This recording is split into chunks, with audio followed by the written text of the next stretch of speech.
of actors today are there ones who now inspire you, who you sort of look to in ways when you see them on stage, or reinventing a role that's been played maybe many times before, and you get, if not inspired, you get a little excited about? Well, I can tell you right away, because you all have the opportunity to go out and buy a ticket and see him, but Mark Rylance is an astonishingly brilliant actor. Yes, I would go and watch him reading the telephone directory. When I was young, my influence, because I lived, like Ian, we both grew up in the north of England, and the West End of London was an impossibility. We didn't have the money to get there. So all I could do was buy theatre magazines and look at the photographs. What I did was go to the cinema. So my heroes then were American, largely American actors, and I found myself at the age of 12, 13, drawn to a certain style of American acting, which I guess was a little precocious of me. Who were they? Well, if I just were to say that a film that changed my cinema-going experience was in 1953 when I saw On the Waterfront in my local cinema in Dewsbury in the West Riding.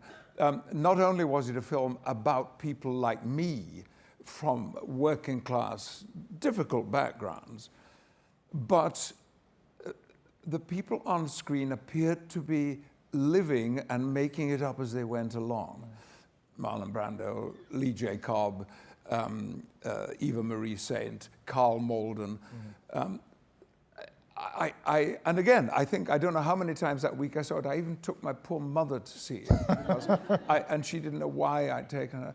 But there was something about the quality of that work that stayed with me. And so these people were my heroes. And I remember going to a dinner, soon after I arrived in Hollywood in '87 to shoot Star Trek, going to a dinner party and peeping through the door, the living room where people were sitting while they were taking my coat.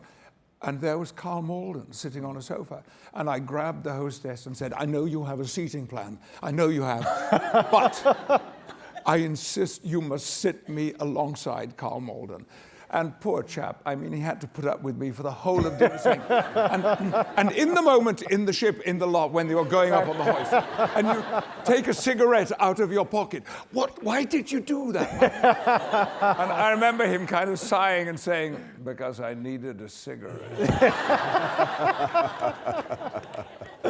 What a fan. You have not asked me about who I'm a fan of, but Laura Linney, Meryl Streep, Judi Dench. It's the women. Because when it's the guys, you think, I could be playing that part.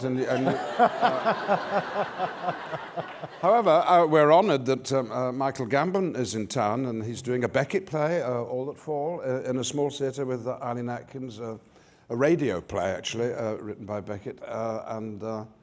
I always go and see Michael act. Last time he was doing Beckett, Krapp's Last Tape in London, the solo show, and I went round to see him afterwards, and we were having a cigarette in the alley afterwards. And I said, Michael, I've just got to ask you, do you ever get mistaken for me? Because people often think that I'm Dumbledore, you know. And, oh, he said, the whole time. And I said, well, what do you do? He said, no, I just sign your name. Yeah. You two have such a chemistry, I think, for many of us, as Magneto and Professor Xavier from the X-Men movies. How much of, and many of us, I think, are hopefully going to see these two plays on Broadway, you two at play opposite each other. How much of that chemistry do you think comes from friendship, from knowing each other, and how much of it is about acting and craft and great writing?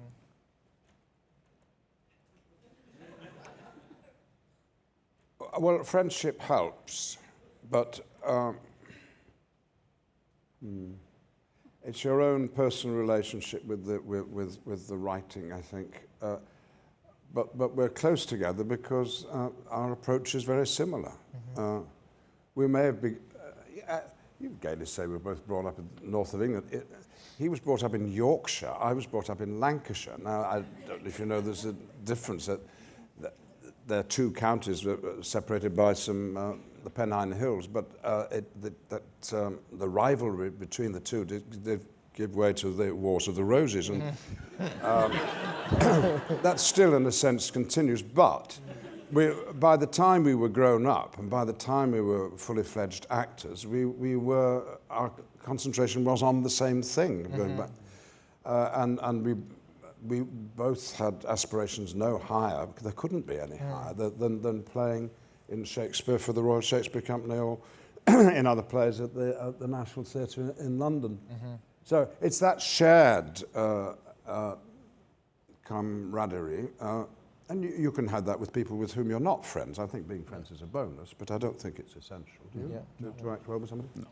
When you're playing opposite Ian, are you seeing, is it a play and a character, or how much of that is Ian for you, Patrick?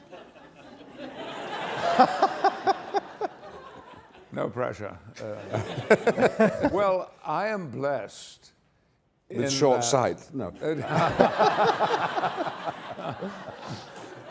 Mercifully not. No, I had the laser surgery. I can see everything. I am blessed in no man's land that for the first 18 pages, which is a duologue, both plays begin with a duologue between the two of us. Yeah. My character is almost silent. I say a few words on each page.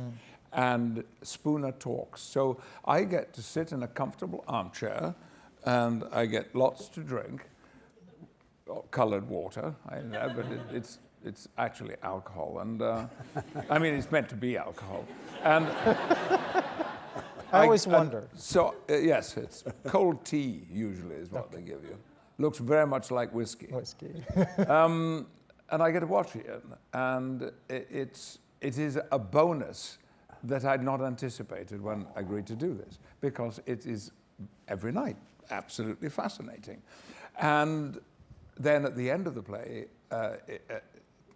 darn playwrights, Harold Pinter hits the character of Spooner with a 3-page speech at the very end of the evening. You know, it's like in Macbeth or Hamlet, which you've done, I haven't, where you have a duel at the very end of an evening. You've been on stage for 4 hours, and then you have to do a fight. And that's why accidents happen and people get hurt. And Macbeth, of course. And in Macbeth too, of course, yes. Although Coriolanus, you get the fight, but at the beginning. That's right at the beginning. Yeah, blessedly. Yeah. But then I do get to sit in my chair and listen to this 3-page speech. And Billy Crudup and Sheila Hensley, we're all 4 on the stage. And we get to hear this speech every night, and it's a terrific bonus. And there's no extra charge for it. But, you know, you are on stage. Of course you're in character. Of course that's your responsibility. But then, of course, you're not, because not only are you with colleagues who you know intimately, not as the character, but you're in the presence of an audience. So you can't be lost in your own world. That would be irresponsible. You could, if you've got a concentration that I aim for in front of the camera, be solely the character, but for very, very short periods of time. So yes, there is a chance to watch and to admire, and you're being modest, because Hurst speaks a great deal, and I sit on the sidelines and do exactly what you were doing with me at the beginning of the play. We do watch each other, but I'm always thinking, oh no, that's Hurst, that's Dee Dee. But then, of course, it's always Patrick as well. Yeah, it is fun because we do have a life on stage which hopefully the audience are never aware of. And it's a life that mostly exists behind the eyes, that we can look into one another's eyes and see that we know something has happened, they don't know that it has happened. Or something amusing, or Ian occasionally does make remarks to me. We get very, very close at times, and we're both fans of our colleagues, of Billy and Shula Hensley. Oh, absolutely. We're huge fans of them. And Ian will murmur to me, "Isn't that wonderful? Look what he's doing. Isn't that just marvelous?" And so this is part of that little 5% of you that remains yourself always. Right. If there's something distinct, even unique, that one of you gives the other to play off of, an energy or eyes or something about body language. Oh, his eyes. His eyes. Mm. If I'm feeling lost, if I'm feeling too separated from the moment in some way, and I've only got to look at his eyes. Huh. And when you're on stage with Pat Stewart, you're in safe hands. It's Captain Picard there.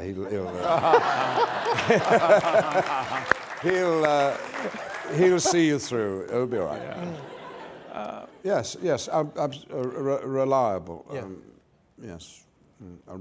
Absolute absorption and focus and concentration in what he's doing. If ever I feel my attention wandering, again, it only needs to take time to be with Spooner or Go-Go, and the focus and concentration comes back. We are very, very lucky, We're having the time of our lives, and we haven't opened. We are. I mean, every night, there's nowhere else I think either of us would rather be. It's true. Than putting on all that dirt and muck to be Vladimir and Estragon, or something a little bit smarter for the Pinter.